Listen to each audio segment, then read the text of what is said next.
आता आपण सोनिया गांधींवर बोललो, आपण शरद पवारांवर सोनिया बोललो। गांधी जी आता के ऊपर एक छोटी सी मैं आपसे इजाजत चाहता हूँ।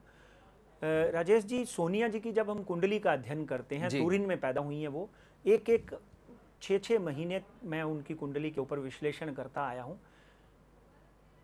दिसंबर, जनवरी, फरवरी, ये 3 महीने उनकी सेहत के लिए बहुत खराब है। अभी से हाँ, यही 2000 म्हणजे येणारा डिसेंबर, जानेवारी आणि फेब्रुवारी फेब्रुवारी या 3 महिन्यामध्ये सोनिया गांधींना आपल्या तब्येतीसाठी जपावं लागणार आहे। हे त्यांच्या कार्यकर्त्यांनी लक्षात ठेवावं, हे त्यांच्या समर्थकांनी लक्षात ठेवावं, हे त्यांच्या कुटुंबियांनी लक्षात ठेवावं।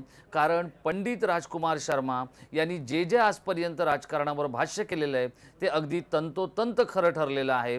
त्याला थोडा वेळ लागत असेल, पण ते अगदी बिनचूक ठरलेलं आहे। हा पंडितजींचा विशेष अभ्यासाचा विषय आहे, त्याच्यात त्यांचा हातखंड आहे आणि त्यानुसार ते सांगतायत सोनिया गांधींनी डिसेंबर, जानेवारी आणि फेब्रुवारी म्हणजे 2012चा डिसेंबर आणि 2013चा जानेवारी आणि फेब्रुवारी या 3 महिन्यात काळजी घ्यायला हवी।